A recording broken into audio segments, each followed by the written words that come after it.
Hi, I'm Ryan Jinks and welcome to my van. Today I'm going to show you how I built out my van since I'm cleaning it up after our SpaceNet wedding at GGBY 2017. First, a little intro to the van. This is a 2015 Chevy Express extended van. I did buy it new because after I looked for quite some time for used vans, I was looking for very specific things, and it's very hard to find those with a used van.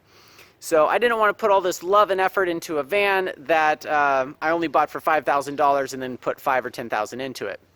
At the end of the day, I put 6 months worth of work, $5,000 into this van, and I'm going to show you how I built out my Slack Life van. So the first thing I'm going to go over is the walls and ceilings here. It's pretty simple. I did a lot of research, a lot of homework before I built out my van, but then the end product was fairly simple. It's the electrical that actually took me the most work. I did those spray foam kits that you buy online. Comes in like 2 tanks that look like propane tanks. It's really sticky. It makes a mess. It's a project, but I like it because I didn't use those membranes and stuff for moisture barriers like if you use traditional insulation. So I spray foamed everything inside, and then I used those spray cans for all the ribs and everything. So everything's completely sealed. And then I took 1x2 runners and went along the ribs, the studs, the structural part of the van. And that is what I screwed all this plywood to. I screwed 1/2-inch plywood on everything, so it's burly and I could use it to screw racks to, or I got hangers up in here.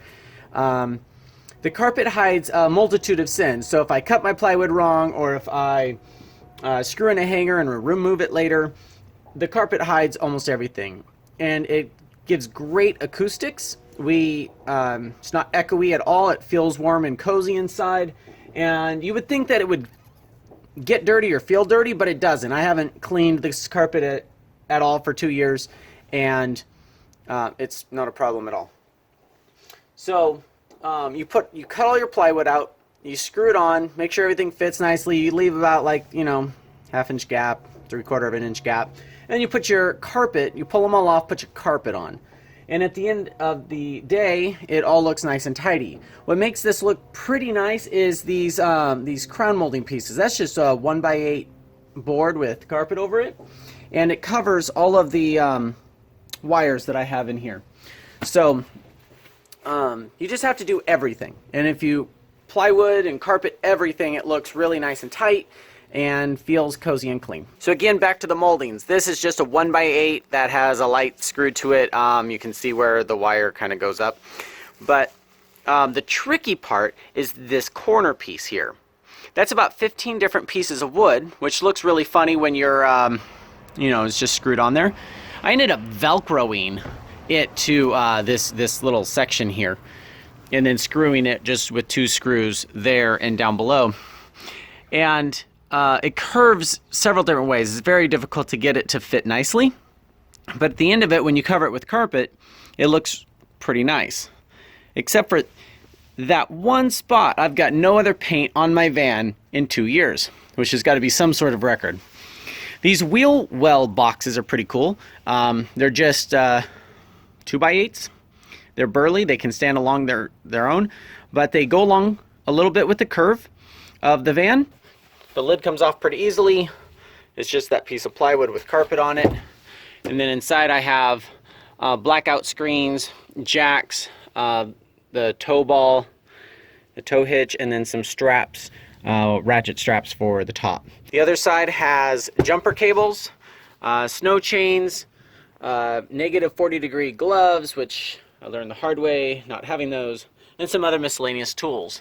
These are things I always want to have in the van with me, whether or not my tools are with me. So when I'm camping, it's still nice to have all those essentials. Okay, the next big thing is this floor. It's pretty simple. I just put this little foam in between all the ribs, and then put the factory rubber that goes back on top right over that. I don't think that was worth it. I wouldn't do it again. But let's just say you did with the factory rubber, you left it there.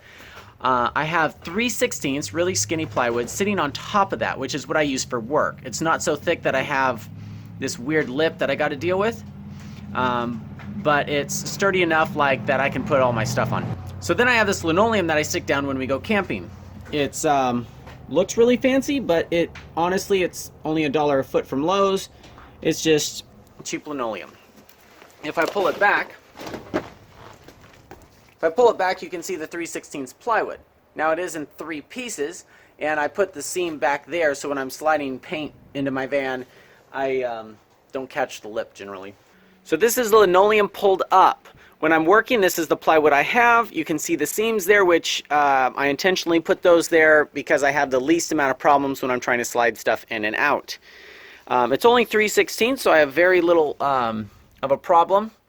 This is delaminating on me. I am going to put some fresh stuff down. I'm going to replace this plywood because it's cheap, it's easy to replace. I just take out these old pieces and then recut the new ones with it. You can see this dent from the leg of my rack with my tools on it from the pressure. It's actually kind of nice to have this plywood here, so it distributes a little bit of the weight.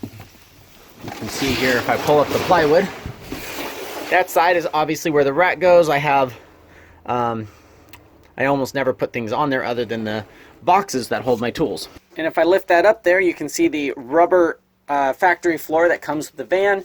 And the seams are really tight, and it's just nice that I can change this out whenever I want. Now that rubber floor is dirty, but it doesn't have any paint on it. It's if I were to ever sell the van and want to just give a fresh shell to anybody, it would be very cleanable, which is rare for a painting van. So this partition wall here was the crux of the entire project. It was the most unique, the hardest to figure out the little ins and outs, and I had a guy make it custom, and that takes a while. So I was looking for very specific things with a partition wall. I didn't want to smell my stuff in the back because some paint products smell pretty bad. I wanted to have something that had flexibility and I could move the walls. Each one of these panels comes off. You can see the middle is off for now because I like to have that part off when we are camping. But when I'm working, I put it back on. So what I did here is I built the whole thing out of cardboard and then had my friend build it out of this diamond plated aluminum. What I have here is a frame that goes all the way around, and then I have 3 panels that go across the middle, all held on by Velcro, then by screws.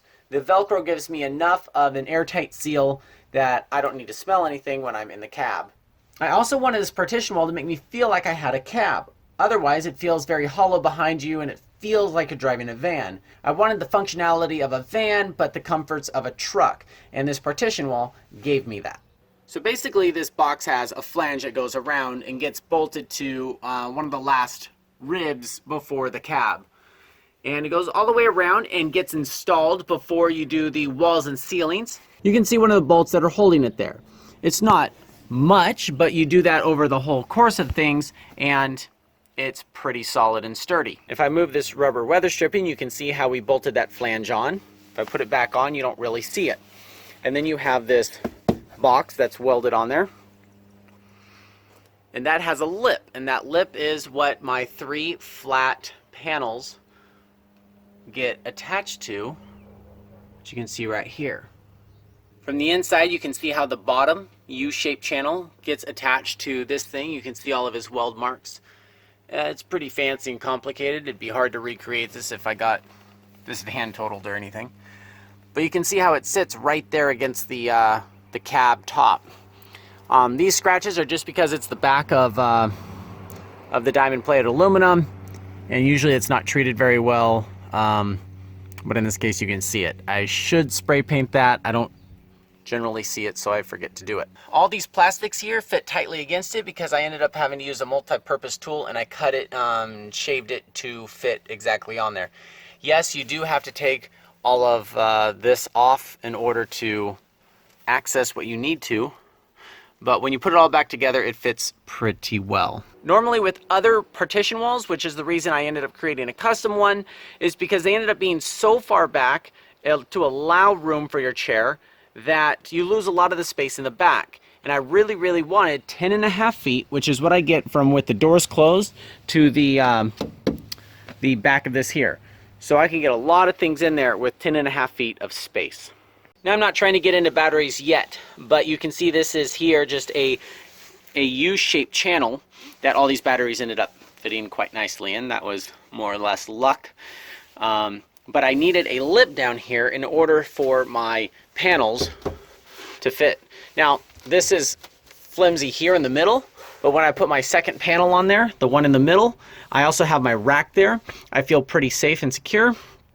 But I also like to leave these on here for when I'm camping, because if a haul bag wanted to go flying, you wouldn't want that to hit you in the back of the head. So that's pretty much my partition wall. The only thing I would do to make this better is, knowing that I don't actually take these off now, that I always leave them on, I would make them more or less embedded into the system, and I'd probably put a flange that goes back this way to give it more structural support. It's still pretty safe having them there. I don't feel like anything would go through the metal, but that's the only way I could see how to improve this for the uses I have for it.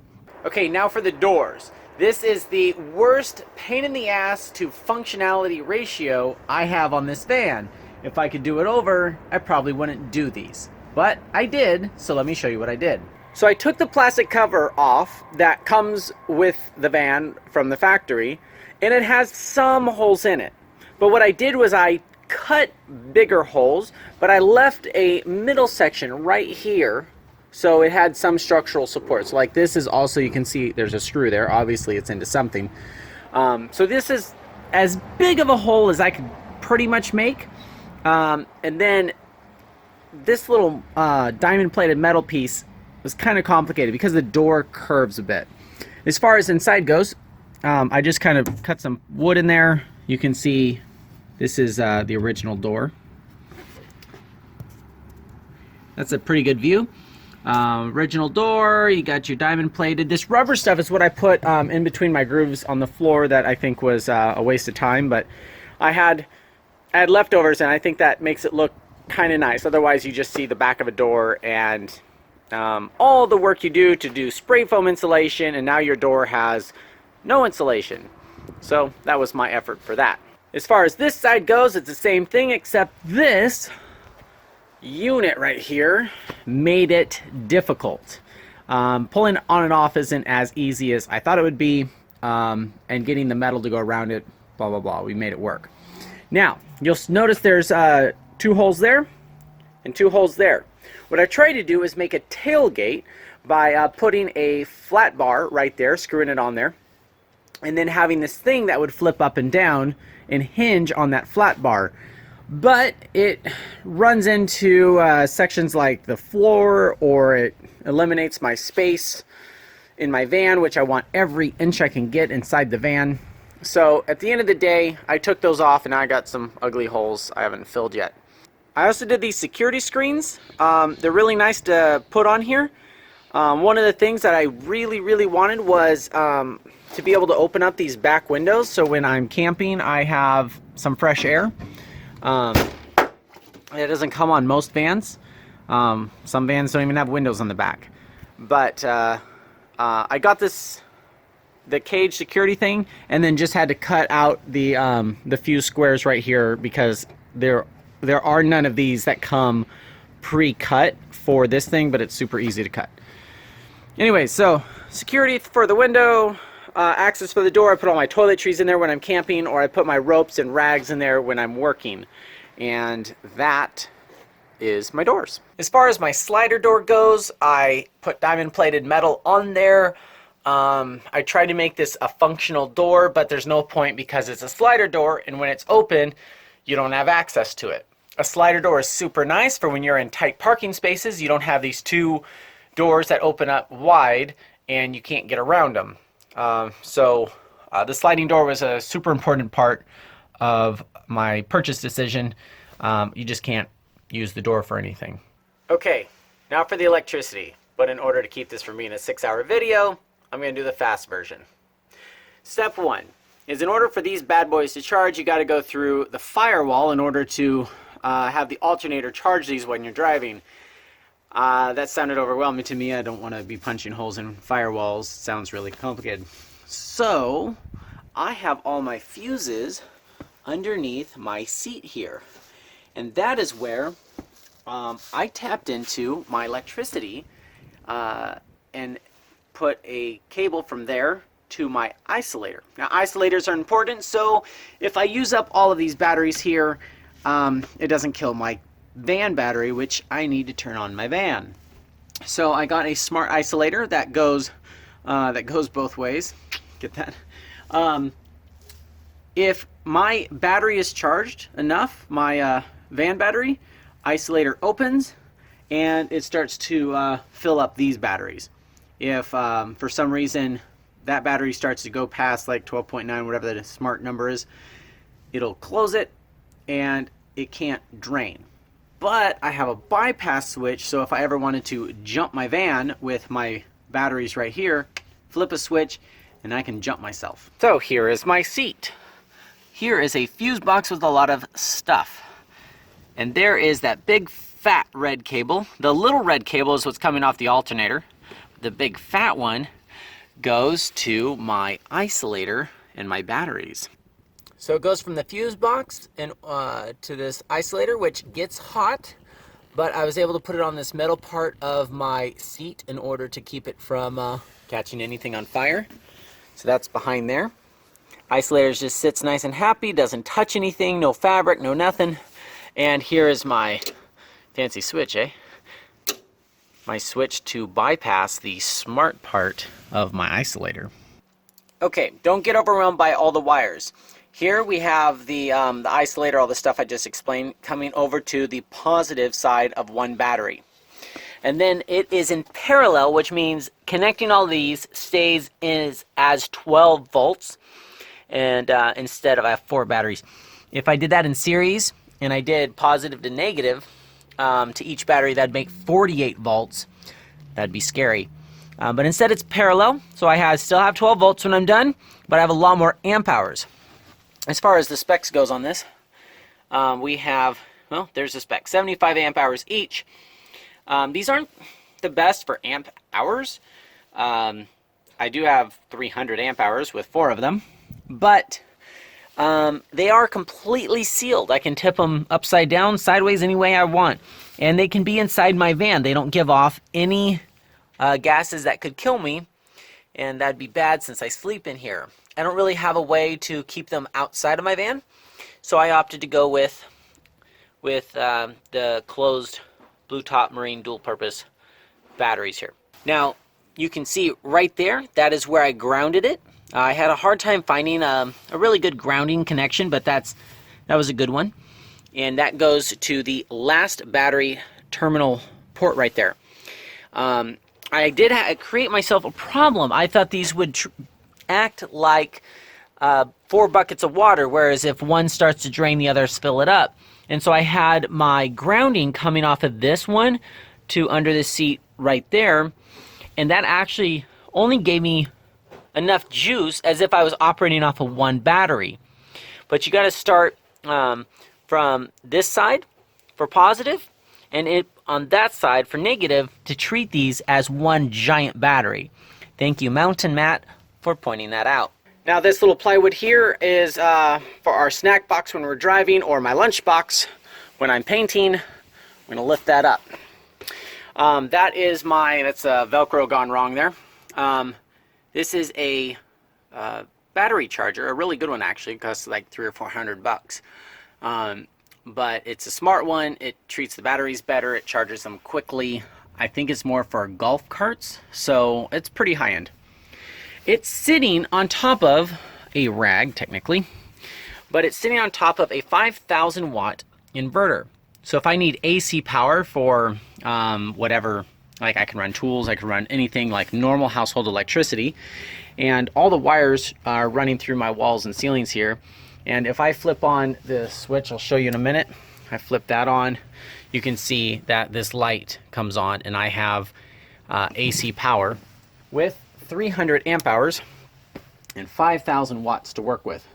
So that's pretty nice. And how I hook up my inverter is the same thing. You got on the back side of it, I have the positive and negative running off the back. It comes over to here. This negative one goes to the first battery, and the positive one goes to the last battery. So it's treating it all as 1 big battery. And you can see here I've got 2 extension cords. They go in opposite directions because I've got two of them in the van. And that way I get power in the back.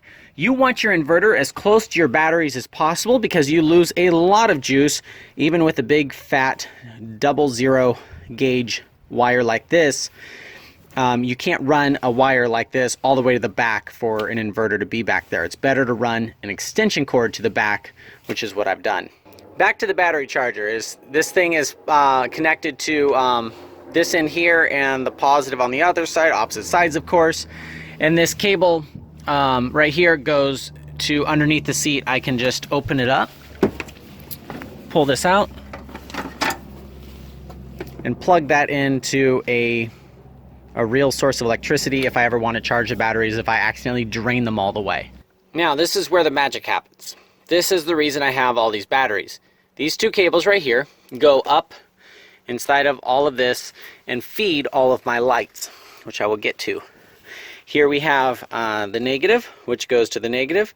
And yes, I do realize you don't need a fuse on negative now that I've done that. And over here I have the positive. And the positive is right here, and that does have a fuse. And I do carry spare fuses with me. That is a 30 amp fuse because I've got a lot of LED lights. I know LEDs don't take much, but I just wanted to make sure I had enough juice. So that was spliced, whatever, couple splices, Frankenstein wire, but it goes up and feeds all of my lights, which I'm going to show you now. Okay, out of the top of the partition wall, you can see quite a few wires. Boom, right there. Then it goes to there, and that's the black and white I just showed you. It runs across the top of here, and there's actually quite a few wires up inside of the ceiling. The first thing is this white wire goes to the inverter, and if I want to turn on some AC power, I just do that. It does use electricity, even if I'm not using AC power, just to convert it there, it uses it up. But it's nice to have that on this side of the partition wall because more often than not, it's 100% closed with a big rack in my way, and I don't want to lean way back underneath my batteries. Next is I have these lights, and all these lights I show you are kind of wired the same way. Whereas you have the black and white wire that goes down the entire length of the van. I just strip off some of the black and some of the red. And then I just wrap the copper around it, kind of solder it, and then wrap it really good with electric tape. And I just kind of splice off the center of them. Probably not the best way, but it works for me. No fires yet. Then that's wired to what I just described. That's wired to what I just described. And this controls that, and this controls that. Same thing here. On the journey, this wire snapped, but it went up, click to those. But this one, you can see the wire, it's not the most beautiful wire job, but it goes right there. Anyways, this was interesting. It did take to the curve. I built those myself. A lot of soldering, a lot of love. You can see I had to screw that on, and so I have these little gaps of LED lights where I screwed them, and it actually looks pretty fancy. But that's my most successful light job in here. Just turn that off. The other lights, the 4 that are in the ceiling, those came with the van. Those turn on when you open the door, so that's nice to have some general light all the time. Again, here's my electric cord that goes all the way through that crown molding right there, down and into the inverter. So if I ever want electricity in the back of my van when I'm working, I've got it. And I can run saws, everything except a paint sprayer. I can run off of that inverter. Now this, I would probably never do again. This turns on a exterior light. It was just so much work. It goes right through the van there. You can see that's the 4 coats of silicone because I was paranoid about leaks. You can see how it goes in that channel, which is just the ladder rack, and then comes right out of there and stays inside. This ladder rack actually is just everything. I got lucky with this. But the wires in there goes all the way down. You can see here how I used liquid electric tape mixed with normal electric tape. But that just goes right inside that channel. Like that. I turn my light, and it generally stays in the groove. But these can turn in any direction because I have a lock nut inside of there. Little rubber washer so it turns. And these are pretty powerful. I won't turn these on for the camera. There's no point. But they can turn any way we want. And I have those on all four sides of the van. You can see here the back two. They also swivel. They can go anywhere you want. So if you're all camping right here, you just turn it that way. You turn the front one that way. And you can work in your campsite or anything. They're really nice to have, don't get me wrong. They were just a lot of work, a lot of money. And it doesn't give me the flexibility to take my ladder rack on and off, which for a long journey, if I'm not transporting a wedding, would be kind of nice to be able to remove it. So that's pretty much everything for the electrical. The only thing I don't have is solar panels. I don't go camping 14 days straight in the same place. If I use a lot of electricity when I am camping, I will turn on the van. And it acts almost like a generator because once that van battery is full, it starts to charge these four. So I could always attach to the inside of the partition wall here a solar panel setup, and then just use the ladder rack to mount my solar panels, or not mount them and just put them on if I am going to be camped in the same place all the time. That way they don't have to be like windproof for driving. I have this costs about $2,000 to $2,500 to $2,500 for everything I've got here.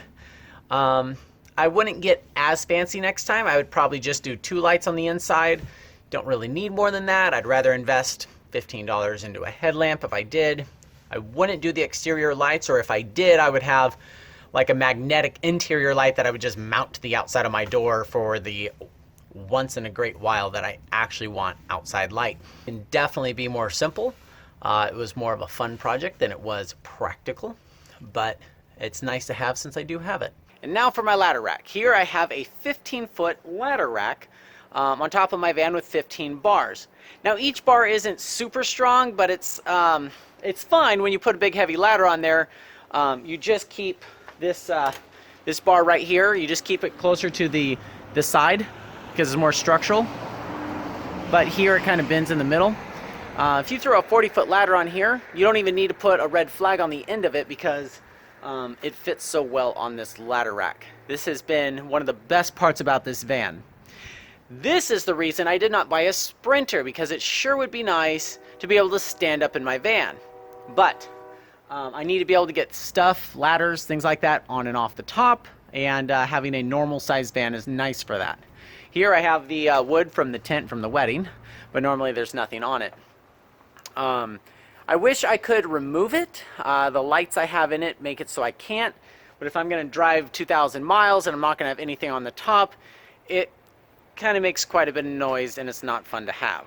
You can see that it attaches by just mounting on top of this this top rail here, pinching it with that thing. It's a Vantech ladder rack. It's pretty simple to put on. It's kind of big, it's kind of bulky.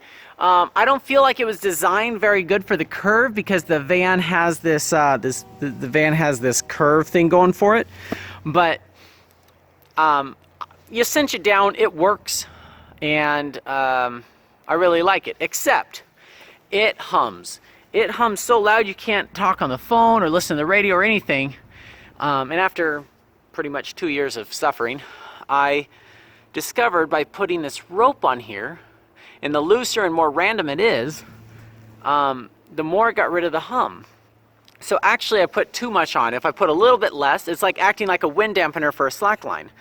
That is the only thing it took to eliminate the humming noise from the van. I tried to put the little rubber things. You can see underneath here I have rubber strips that go inside the groove. I also put them on top. I thought it was more like a whistle, but instead it was vibrating the metal entirely. So there's a little ladder rack hack if you didn't know that and you have a humming ladder rack. But that's everything about the ladder rack right there. Okay, great. You have a nice van, you know, what do you do with it? I paint houses part-time. Technically full-time, but I slackline a lot. I paint houses for a living, and that's mostly what I use this for. But when I slack life, I set up a bed and a rack and a system in here. So let me show you how we camp in it, since that's the last thing I just pulled out. So this is the framing for our bed. For strength in the middle, I have the 2x4s set up as a frame like this. And over here, because I didn't want so much space taken up, that I used smaller wood like 2x2s right here, and that gets screwed into the wheel well, so it's stable. But this actually doesn't get screwed into the floor or anything. Nothing gets screwed into the floor. And I have it a little bit lower than the top because I have 2 layers of foam. The bottom layer, it lines up with the top of the wheel well, and then the top layer covers it.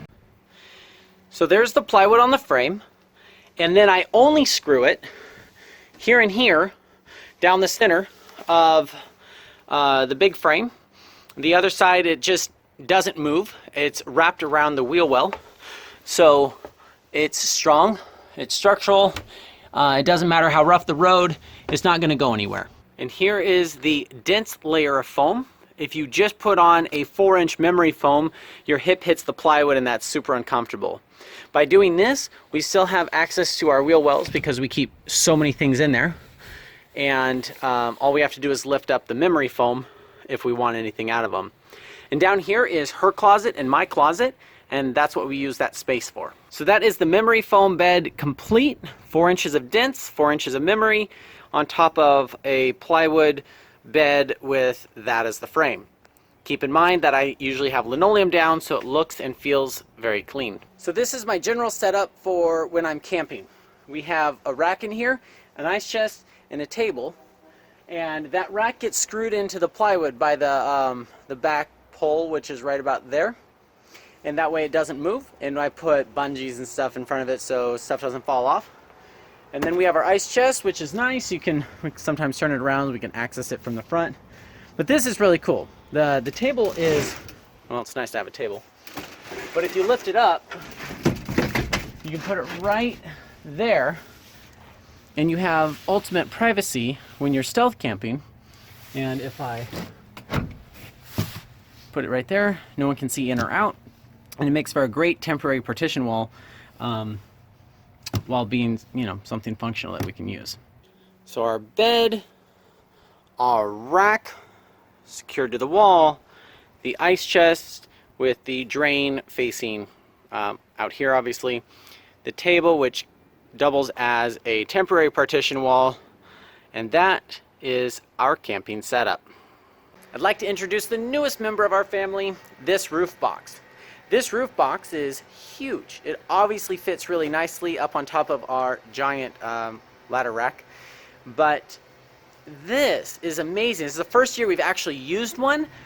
We were still able to fit all of our wedding tent stuff on top of the ladder rack.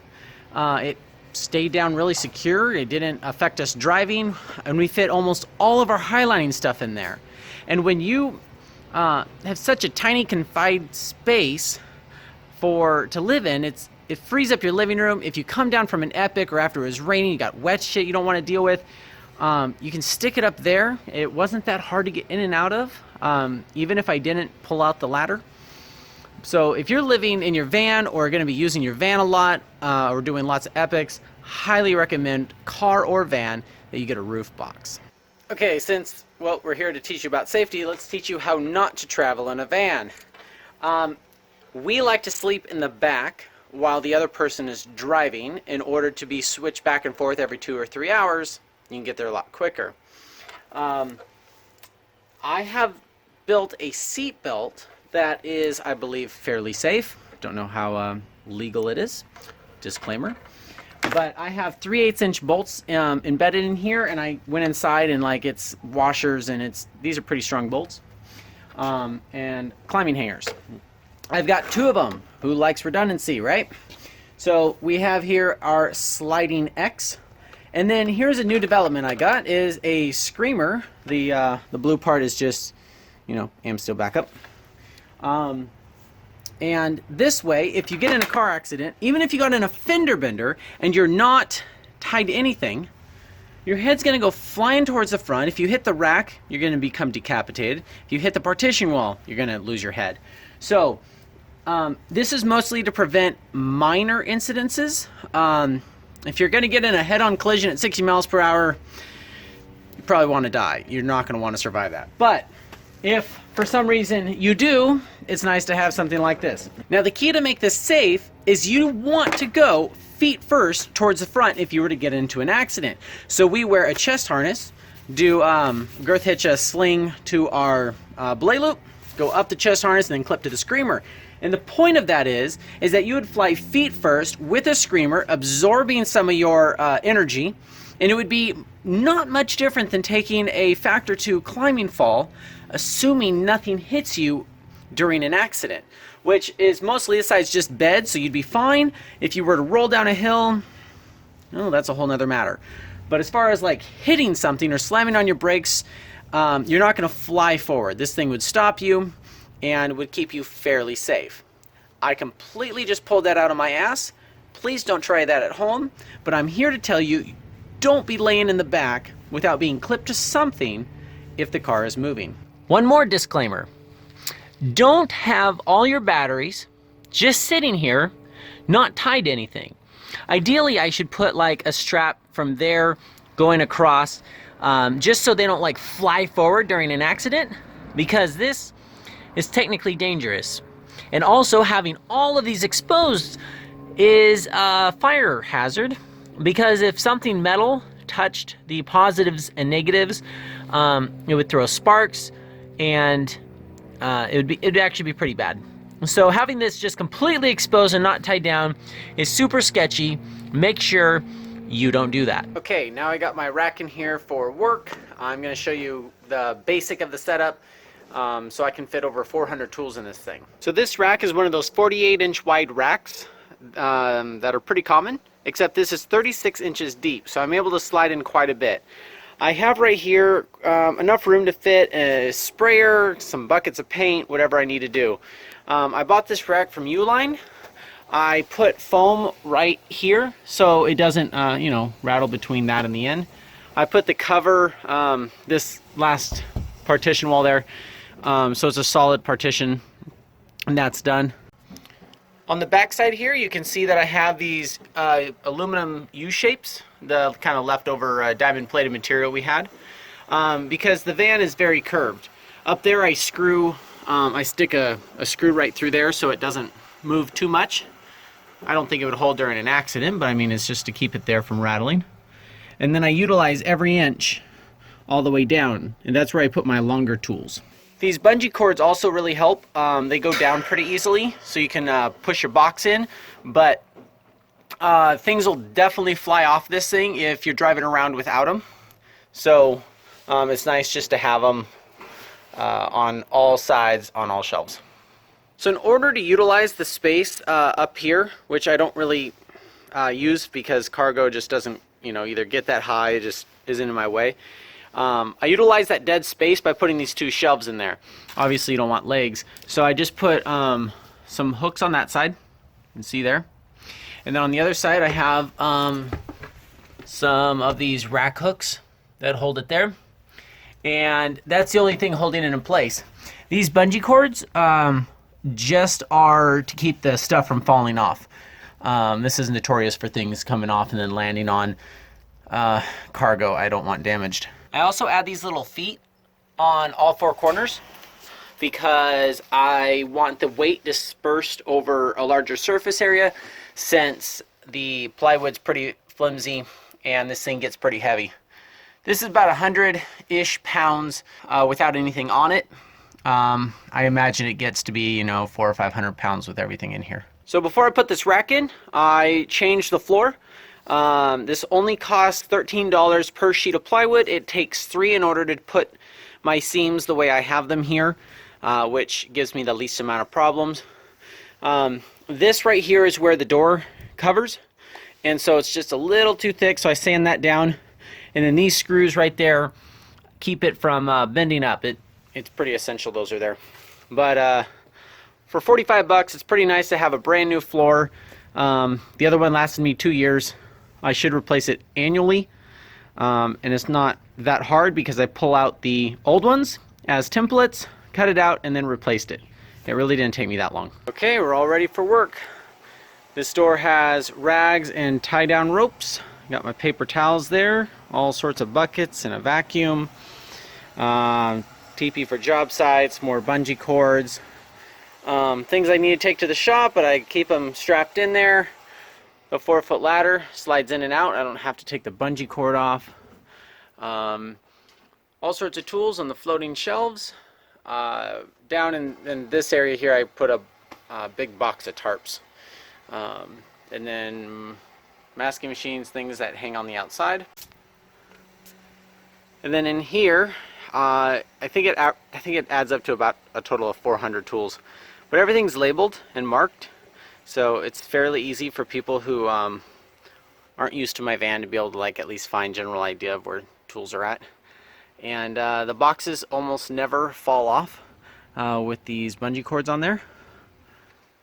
And I still have significant amount of room in the rest of my van to carry stuff. For example, from the point where I closed my door to right there where the partition wall is 10.5 feet, which means I can take any 10-foot long sticks or a 20-foot long extension ladder when it's collapsed. And then from this point from the doors to my tools, I can actually fit a 6-foot door laying down, because sometimes I have to transport man doors. And so I can fit that in plywood. Fits in like this, perfectly between there and the ground, and I got room to spare, and I have different ways to keep it upright. So I can transport like 10 sheets of plywood with no problem, 10 or 15 man doors, just about an unlimited amount of 10-foot sticks. So this van still gives me a lot of versatility and space, and I get to put in 400 tools. So it's pretty nice having a van that I can use for work and for camping. It only takes me about 2 hours to switch out everything, sometimes longer if I haven't cleaned up tools for a while or my camping stuff's not ready. But 2 hours isn't bad to completely get it to this stage, to completely ready to camp in. And I don't have to store an RV, I don't have to do any of that, I don't have to keep a separate work vehicle. It's nice to be able to use this extended van for multi-use. Do you want to see start to finish us transform this from a camping van to a work van, sped up 70 times? Check it out.